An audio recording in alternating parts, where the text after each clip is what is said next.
Welcome to the Stop Over Drinking and Start Living podcast, where high-achieving, goal-oriented rebel women come to learn how to live a vibrant and fulfilling life without requiring alcohol to get through it. No labels, no judgments, no saying you'll never drink again. Just real proven methods to help you stop rebelling against yourself with alcohol so you can drink less and do more. I'm your host, Angela Mascenik. Let's dig in.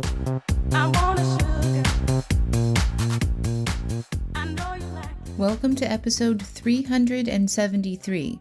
Alcohol trains the brain to seek relief from itself. Well, hello. Welcome back to the podcast. How's everybody doing? We are officially in March. Spring is coming. It's coming, I promise. I see daffodils.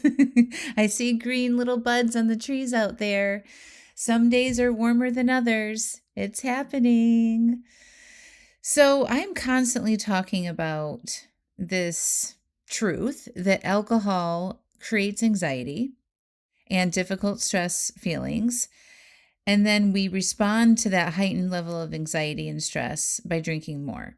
And when you take a break from alcohol or significantly reduce your drinking, that loop tends to soften and we feel less anxious and less amplified about things. And then we need to not seek comfort from those feelings as often. And so I'm going to really dive into helping you understand this more. I'm constantly coaching my clients, like if they have other issues, right? Like other things going on in their world. So say they have a stressful job, right?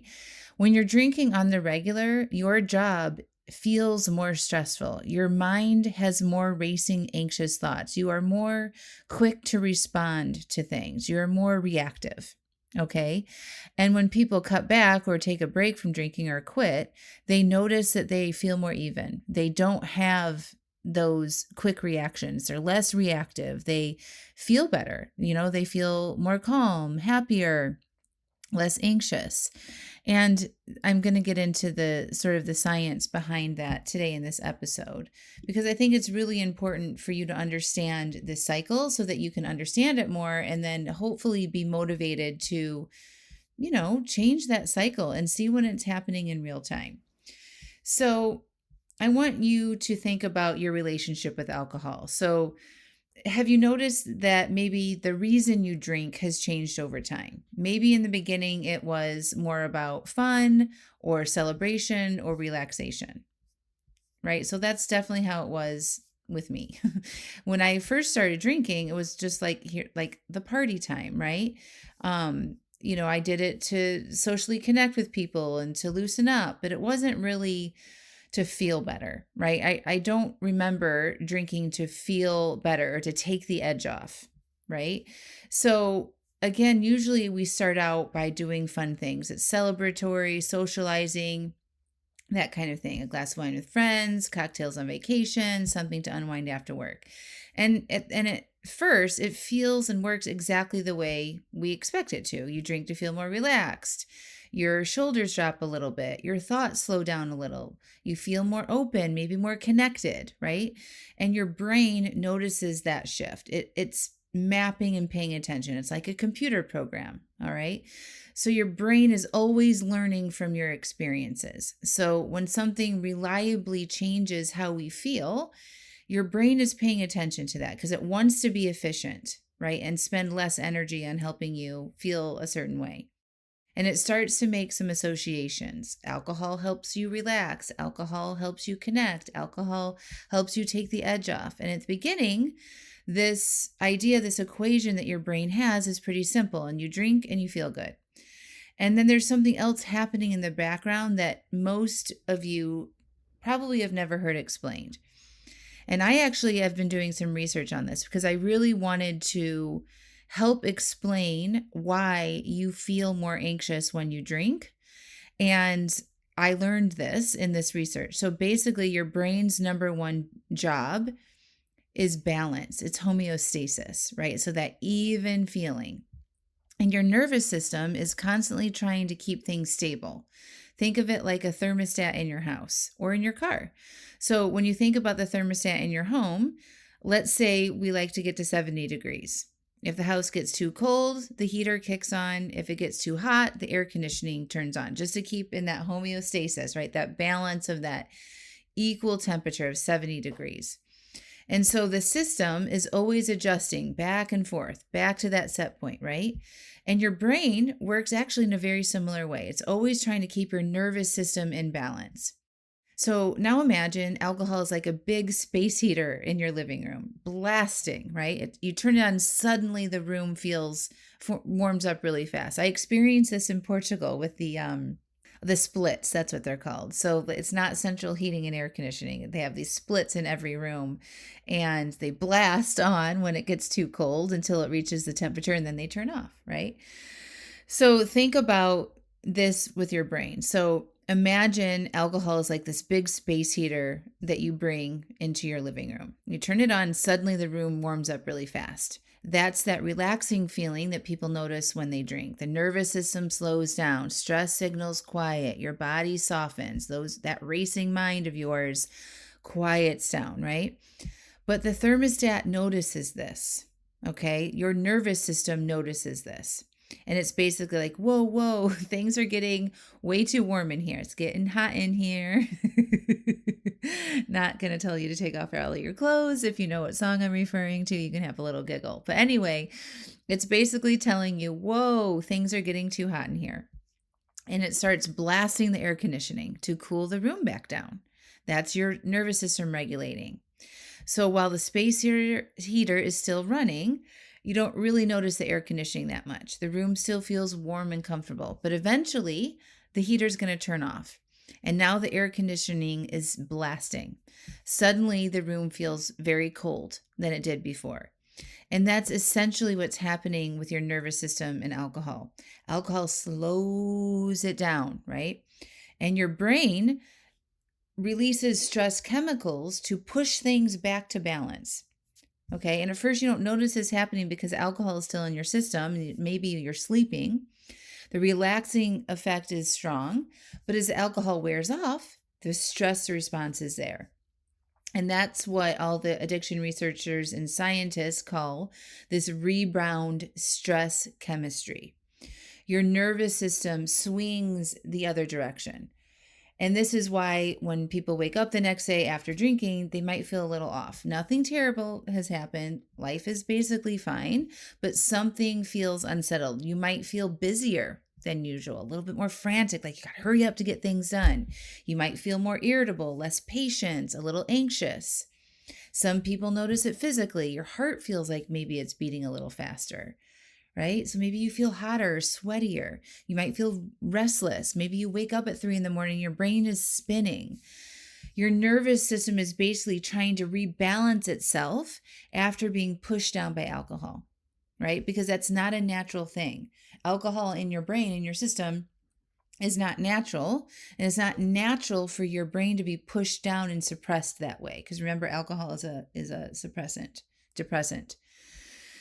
And we don't understand that. We don't connect those feelings that we're having, that little irritability, unless you've been working with me for a while, really digging into your drinking. You probably haven't been connecting those feelings to alcohol the night before. And it doesn't take a lot of alcohol for you to have this effect. So instead, the thoughts may sound like this for you. Like, why am I so anxious today? Why do I feel off? Today was super stressful. I deserve a drink tonight. Right? Or I just need something to help me to relax. That's what it sounds like in your head. So from the brain's perspective, this alcohol solution makes perfect sense. Your brain remembers that alcohol created relief for you before. So when stress shows up again, it suggests the same solution, right? So the alcohol is actually just part of what created the stress chemistry in the first place. And this is where the loop begins. Are you following along? Alcohol relaxes the nervous system temporarily. Then the brain compensates by releasing stress chemicals. Then the discomfort shows up later. And then that discomfort appears. The brain suggests alcohol to relieve it. And here we are in that cycle. And over time, people often notice the reason why their drinking starts shifting. Like I said at the beginning, at first it's social, then it becomes about relaxing, and eventually it sounds like I just need to take the edge off. I need something to rewind. I can't turn my brain off tonight. And what they're actually responding to is their nervous system trying to rebalance itself. It sounds like internal thoughts to us. It feels stressful. It feels tight. It feels anxious. It feels like you're holding that beach ball underwater, right? And so this is why it's hard when you think about that daily negotiation that you're having with yourselves about alcohol. You want to not drink, and then you feel this way and you have these thoughts and you're stuck in that cycle. Okay. So you think tonight that you're not going to drink, right? And you generally mean it when you wake up in the morning. But by the evening, stress has built up again, right? Because you're trying to regulate and get back to that homeostasis. Your nervous system feels different, and the brain remembers the fastest relief it knows because it wants to be efficient and it wants to give you that pleasure instead of being in pain. So the thought pops up, a drink would help, and people often think this means they lack discipline or willpower or the capabilities to fix it. But what's really happening is the brain has learned this relief loop. Alcohol trained the brain to seek relief from itself. Okay? So now here is some encouragement. When someone takes a break from drinking, this is often one of the first things that improves. A lot of you guys that did dry January or sober October, you know what I'm talking about, right?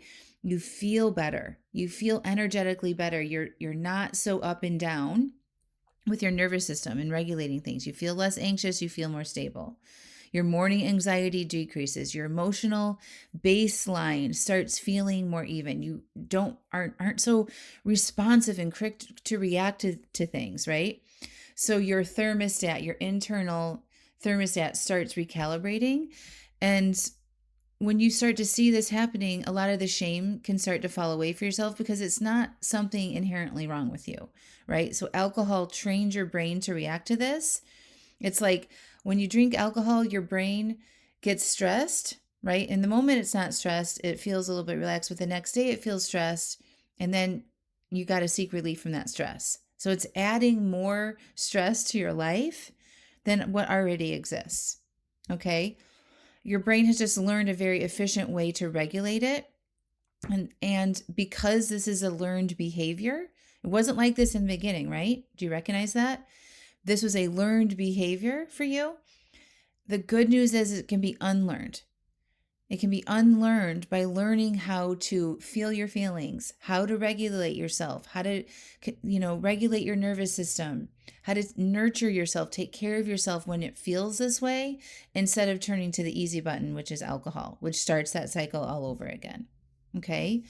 So stop, notice, and process. I talked about this last week in last week's episode. When you feel this way in the morning, you're like, I'm not drinking tonight. And then at the end of the day, and your brain's like, ooh, I could use a drink. You got to be into your body. You got to get out of your mind and into your body and stop, notice, and process. And if you need help with that on a regular basis, that is what private coaching, retreats, joining a live AF when it's open, at the next time it's open, can be very helpful for you. So in my retreats, what we're doing, I'm helping you learn embodiment practices. I'm helping you connect with your body in different formats, in different ways that you can take back with you and into your regular life, and learn how to use these practices in a way that can help you break these cycles. Okay, and also we don't drink on retreat, so it gives you that spaciousness from it to re-regulate yourself, to get your body back to a more homeostasis, nervous system regulation, and learning different tools besides how to manage your mind, right? Learning how to manage your mind is important, and how to change the way you think and how you see yourself and your identity is very important. But a lot of this comes down to embodiment and being with your feelings and learning how to process your feelings and interrupt this behavior. And that's something that I'm very passionate about doing and very good at it. So that's what we do on retreats. That's what we do in private coaching. So if you want to explore that with me, I would love to have a conversation with you. I'm going to put in the link in the show notes to book a clarity call with me to see if private coaching or a Magic House retreat would be the next best step for you. And we can do this. I promise. It's a learned behavior. You can learn how to handle this in a way that you don't need alcohol. I promise. All right, my friends, I hope that helps you understand that loop a little bit more. And I will talk to y'all soon. Enjoy the spring weather. Bye for now.